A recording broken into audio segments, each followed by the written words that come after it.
This is Colin Richards, president and founder of Lord & Richards, and I'm excited to be talking to you today about the problems that we face in retirement and how to overcome them from a biblical point of view.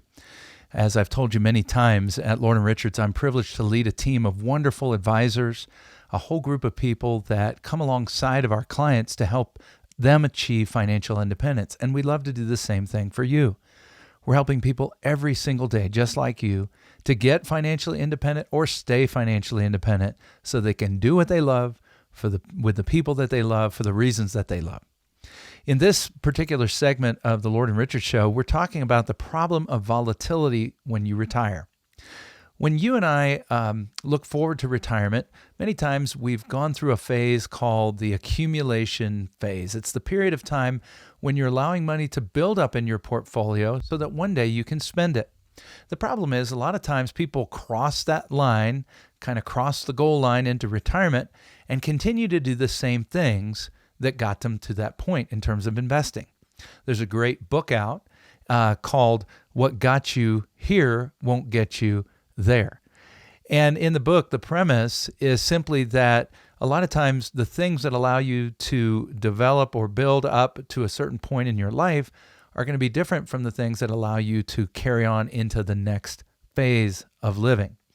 Well, it's the same with retirement. A lot of times the things that you did during your working years, kind of ignoring those statements and just not worrying about it and positioning it for growth, is going to be a different approach when you retire. Now we've got to think about, well, how do we make sure that money never runs out? It's one thing to have a portfolio that zigs and zags and goes up and down when you're not depending on it. It's quite another when you need to take money out. So there was a wonderful guide printed by Franklin Templeton a number of years ago called Building a Retirement Portfolio. And they really did a good job, I think, of illustrating the problem. And let me see if I can do this without pictures for you today and talk about the historical issues that you're going to face going forward, the issues we've seen in the past that are going to impact you in the future. So let's take an historical time period. I'm going to use from 1999 to 2019 because that's the period in the study. During that period, the researchers discovered that the S&P 500 averaged a little over 6%, 6.06% to be precise. And if you take a retirement plan and you chart 6% as just a kind of a smoothed out return, it looks a lot different than the actual shape of that line if you take the actual returns year by year. As a matter of fact, that 6% looks so good, and when you look at the actual shape of the S&P, it never gets up to the same ending point until the very end. And so it never intersects that 6% line. The 6% line is always higher than the actual shape of the S&P 500. So what are you saying, Colin? Well, in reality, the experience over that 20 years was a very volatile experience, right? You would have gone through two massive downturns, the dot-com bubble, as well as the financial crash in 2007 through 9. If you had a choice of two portfolios, think about it. If they both were going to return 6%, but one climbed gradually over time and the other jumped around dramatically, we call that having a high standard deviation. That's kind of the range of returns you would experience. Which would you choose? Let me give it to you this way. When I was a teenager, I loved roller coasters.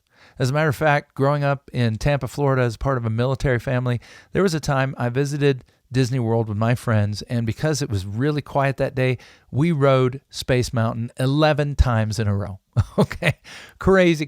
We had a blast. We just go around and around and around and around. Well, imagine me doing that today. Well, I can just tell you that I'm not the same person. And if I rode Space Mountain 11 times in a row today, I'd probably be carried out in an ambulance, all right? But what if the objective was to get from point A to point B? And what if both of the rides, both of the trains got you there in the same amount of time, but one was, let's say, the Mind Eraser here at Elitch Gardens, right? With a title like that, if you've never ridden it, trust me, it does erase part of your brain during the process. And the other one was maybe like Disney's Pirates of the Caribbean, floating along in a boat, enjoying the experience. Which would you choose? Well, I would say when I was younger, I might have gone for the Mind Eraser. I might have enjoyed that wild and scary experience. But when we're talking about retirement, how many of us are really looking for the mind eraser type experience? And that's what folks who retired during that 1999 to 2019 period felt. They felt the depth and the breadth of the volatility of the market. And many of them had to get unretired. You say, well, if they're averaging 6%, does it really matter? Well, here's the thing. Imagine in this illustration that you saved $1 million. Congratulations. And you are now retiring and living on that.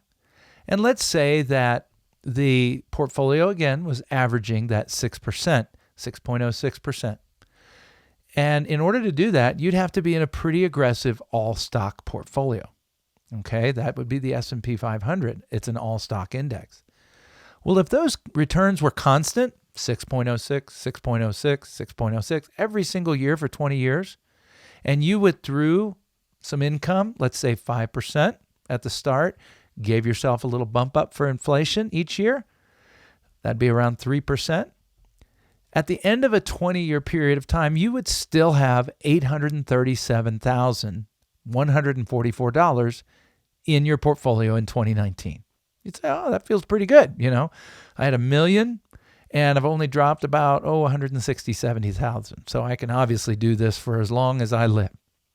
Well, it would be great if that's how the market worked. But here's the reality. If those were real returns, if you actually did invest in the S&P 500 and you got that same 6.06% that the S&P 500 performed, but you got it the way the S&P did it, which was up, down, up, down, up, down, you would run completely out of money by 2016. You wouldn't even make it to 2019, much less have money left over to go further. You say, wow, that's incredibly discouraging, Colin. Well, obviously, the solution is not to invest that way.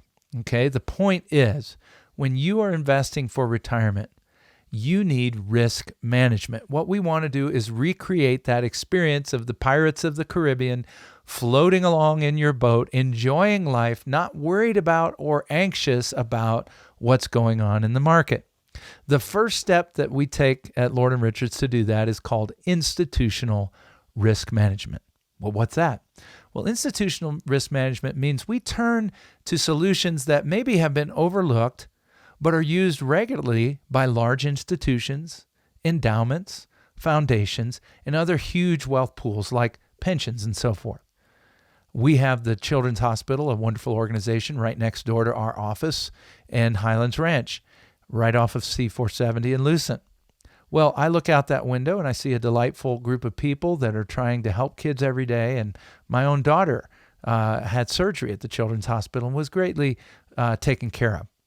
Well, do you think that they're looking for their endowment to zigzag all over the place and jump up and down when they're talking about research and funding the projects that are important to saving the lives of, and improving the health of children?